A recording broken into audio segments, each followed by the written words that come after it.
911, where's your emergency? Help! My dad! He's been attacked. There's blood everywhere. He's not breathing. Help! His fucking face is gone! That 911 call came from Stuart Mocker, son of acclaimed psychologist John Mocker, who was instrumental in putting together the Wes David tapes and quoted as saying, "Wes has been dormant for a while now. If his personal recordings are released, it's more than likely he'll come out of hiding." Little did John know that that plan would work all too well. On a sunny December 5th afternoon, John was brutally murdered. When police reviewed John's home security footage, they were shocked to see Wes David as the man responsible for this heinous crime.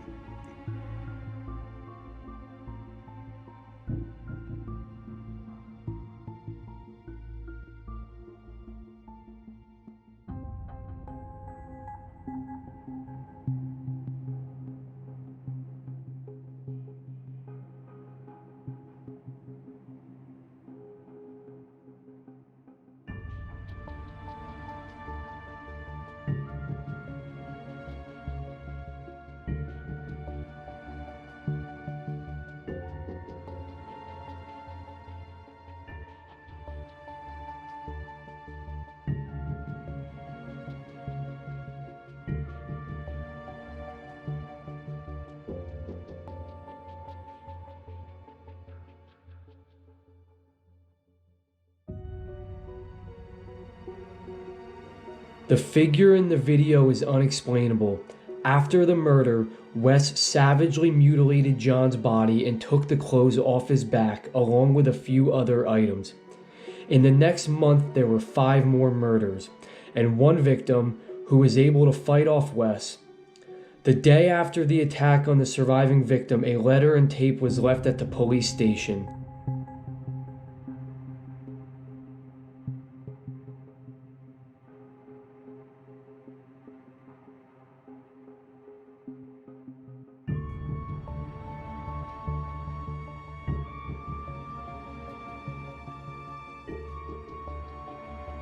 The envelope had a single fingerprint left on it, which was matched to Wes David. It's disturbing, uncomfortable, and downright grotesque. This is The Boogeyman Made Me Do It, the Wes David tapes part 2.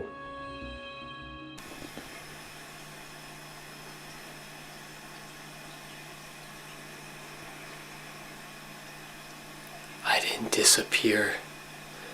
I've been living inside your heads the whole time.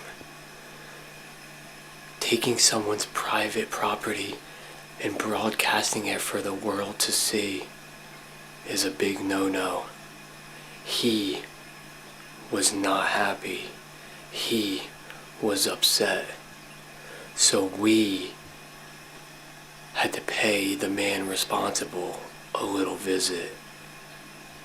And that visit went so well, he's with us right now. Oh, Mr. Mocker, would you like to say something?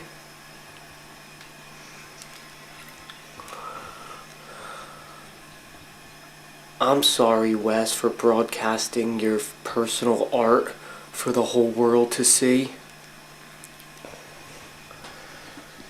It's okay. I forgive you. He said it wasn't possible, but I proved that you can actually cut somebody's face off.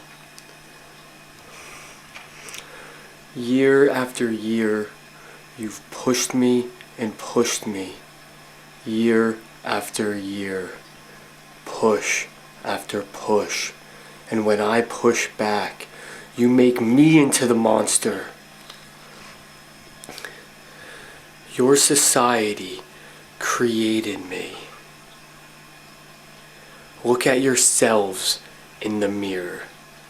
Or is that too scary for you? You cry when the victim becomes the vicious and the bullied turns brutal.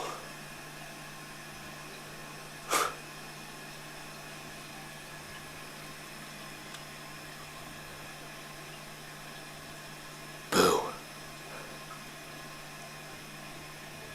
In the next month, we'd find out how much weight those words carried. After endless research, it can be said Wes was the victim of endless bullying, torment, physical abuse from his peers for many years. Wes never forgot or forgave and carried this grudge with him for years. It's being said when Wes saw his personal recordings being used, he most likely felt disdain and anger, which unleashed everything Wes has been holding inside. Is Wes right? As a society, do we create these monsters? Every action has a reaction. How much abuse can one human take before they snap? I think we find out. How much different would life be if just one person intervened at the right time? Maybe all these victims would still be alive, living full lives. Maybe Wes would have gotten the help he so desperately needed.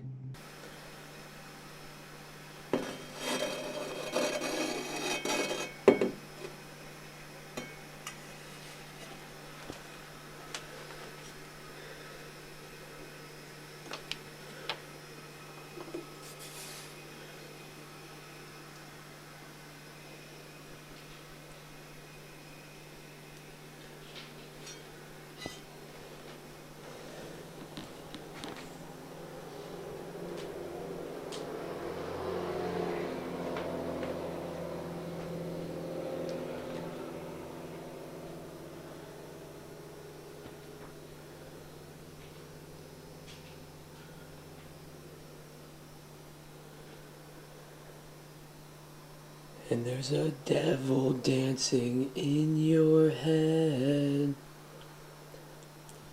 as I'm hovering above your bed.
You tortured and laughed, then moved on with your life with no empathy. I live it over and over every day, while your life is now all sunshine, and mine's not because of you. I will bathe in your blood.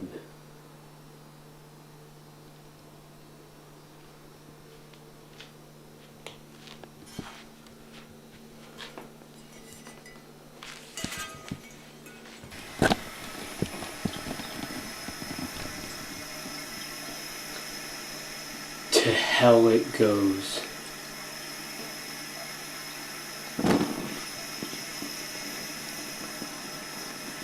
Wes grew up in a normal suburban neighborhood full of kids. A particular group of them took a liking to tormenting Wes any chance they got.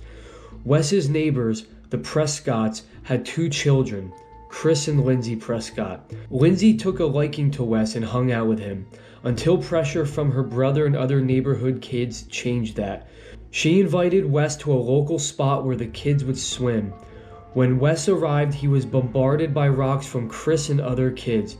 They held him down and beat him with sticks, causing broken bones and internal bleeding.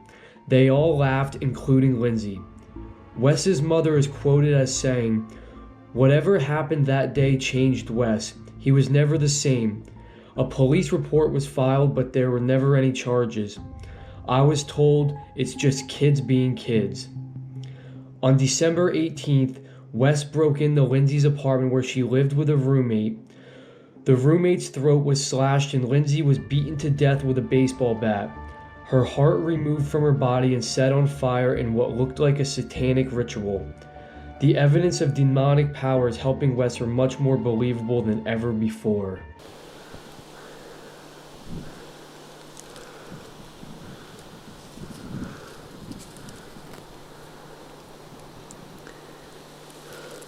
This is the Boogeyman's divine judgment. He is the judge, the jury, and I'm the executioner. You reap what you sow, and we are your consequences. You haven't lived until you heard suffering like this. On the night of Lindsay Prescott's funeral, brother Chris and friend Billy Durnt were having drinks. That was the last time they would be seen alive. After leaving the bar, they were attacked by Wes. Billy's body was found the next morning dead in the alley, throat slashed and beaten. Chris's body was found at the same location where Wes was beaten as a child. Chris was tied up, wrapped in plastic, and hung upside down from a tree, then beaten over the course of hours. Someone living close by said they thought they heard screams echoing throughout the night, but thought it was just animals. Chris's body was unrecognizable, every bone broken.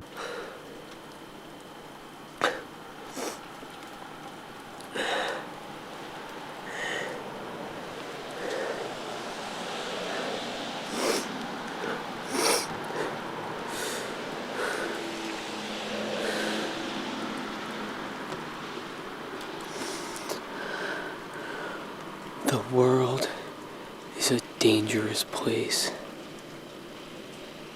Show them everything.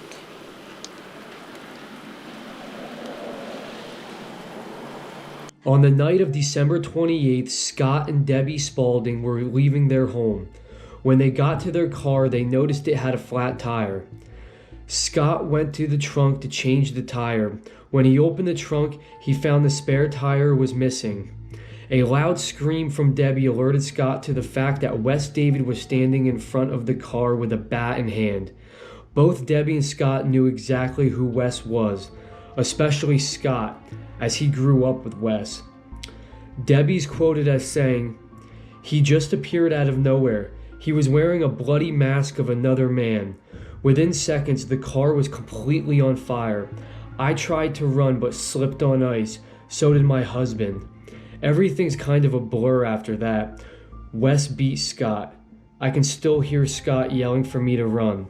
Before I could, Wes grabbed my hair. Just then my daughter came out after hearing the commotion. She had to see her dead father lying there. She startled Wes and I was able to grab a piece of ice from the ground and I stabbed Wes in the face. I got up and ran inside and Wes just stood there watching me. He didn't make a noise. I called the cops and Wes was gone. The next morning, a local couple going on a hike saw something in the distance. They took this picture of Wes David before Wes disappeared down into the sewer tunnels. Police have been investigating those tunnels for weeks now. Police chief is quoted as saying, "It's a maze, and Wes had a head start. He could be anywhere." Be on the lookout for Wes David. He's a very dangerous man, and he can pop up anywhere, at any time.